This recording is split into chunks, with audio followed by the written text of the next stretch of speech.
Van life looks idyllic on social media. But for couples, it can be challenging. But for couples, especially inexperienced ones, this seemingly carefree lifestyle can come with unique problems.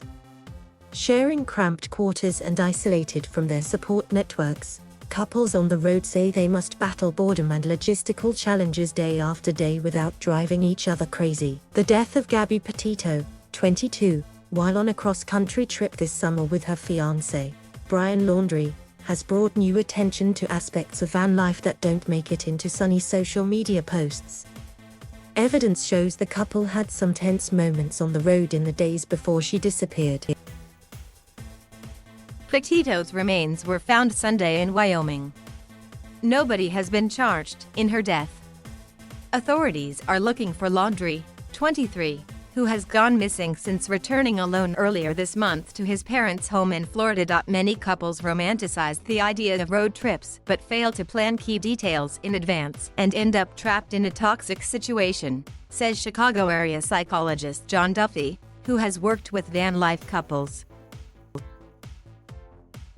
A trip like this may feel like a heady, exciting adventure that will draw you closer together, and often it is. But the days, I've heard, can be long and arduous. Naturally, you get on each other's nerves, at least some of the time, Duffy said. Sharing a small space can take a toll. The hashtag van life lifestyle has grown in popularity in recent years, fueled by social media posts, DIY van conversion videos on YouTube, and the desire to escape crowds during the pandemic. I followed the case borderline obsessively. Gabby had devastating and heartbreaking bad luck, says Sierra Peters Buckland, 28, a van lifer who's gone on months-long trips with her girlfriend, Annette Hayward. But van life did not kill Gabby, traveling did not kill Gabby, the national parks did not kill Gabby. A person killed Gabby. For Peters Buckland, the allure of the van life beckoned last year. She quit her job at a sporting goods store in Oceanside, California, packed her bags and started planning a cross-country trip. In April, she and Hayward bought a white Mercedes Sprinter van they nicknamed Chance.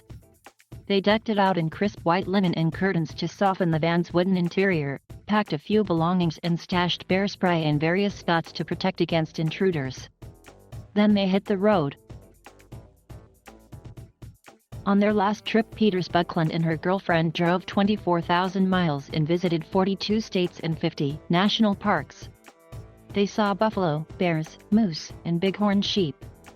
One Instagram pic showed a sunrise over Death Valley National Park. The coffee mug on the foreground says, "Enjoy the journey." But long days and numerous daily tasks on the road can take a toll, says Peters Buckland. She says their journeys taught them valuable lessons on handling conflict. Travel, especially budget travel, can be tiring and cause extra strains. Having to make decisions every day, expect the hard times, expect the unexpected, and have strategies in place if you're in a relationship that can get into heated arguments, Peters Buckland says, adding that she and Hayward learned to resolve their disputes quickly. Of course, some couples have abusive relationships from the beginning, and their problems can't be blamed on a long journey in a van. But even so, too much bickering on the road is a bad sign, van lifers say. If the arguments are happening super regularly, becoming aggressive, or causing deep sadness, the reality is you should not be traveling together in a small space. And probably not be in a relationship, Peters Buckland says. We need to stop normalizing toxic behavior so more people don't end up like Gabby. Van lifers must take care of their mental health. Van lifers say they meet like-minded people and make friends all over the country. But it can be lonely being away from their social circles. Navad Amir has been driving his black 2018 Ford Transit van cross-country on a part-time basis for a year now. He's been up and down the East Coast and to a gathering of black nomads in Georgia. His partner regularly comes along for the ride. I think the importance of community and how much being alone on the road for long periods can take a toll on your mental health isn't discussed enough, says Amir, 28, of Rocky Mount, North Carolina. It's a balancing act between learning to be more social and living with fewer attachments to people and things. With a support system hundreds of miles away and nowhere to flee after a disagreement, couples are forced to get creative about resolving conflicts, he says. Amir and his partner are careful to take breaks from each other when needed.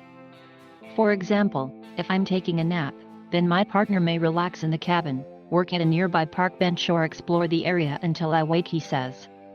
Communication is key, as it's equal parts listening to understand and speaking up for yourself. Like stationary couples, van life couples must practice patience and find what works best for their lifestyle, he says. Amir works remotely in finance and is planning to make his van life permanent later this year. But he says Petito's case has made him and his partner refocus their priorities to maintain a healthy relationship while on the road. We read a lot of personal development books and strive to apply that knowledge to our daily lives, which filters into our relationship, he says. Because of this case, we'll be highlighting our focus on better communication.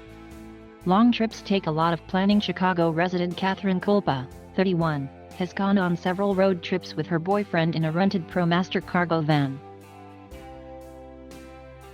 Van life for couples involves detailed planning that factors both people into the equation, she says. It requires a lot of teamwork and communication. You have to make joint decisions on travel plans, oftentimes on the fly, she says.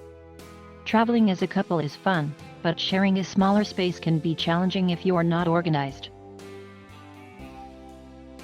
They also shared their travel itinerary in advance with family and friends.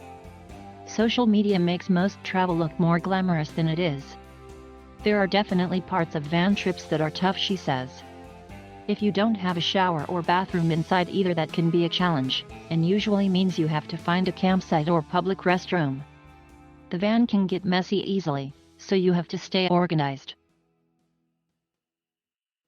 Couples should first ask themselves key questions. Heading out on the road for weeks or months at a time requires major logistical and financial planning. For couples, that should also include talking with a therapist or life coach, says Duffy, the psychologist. Thank you for watching. Please subscribe.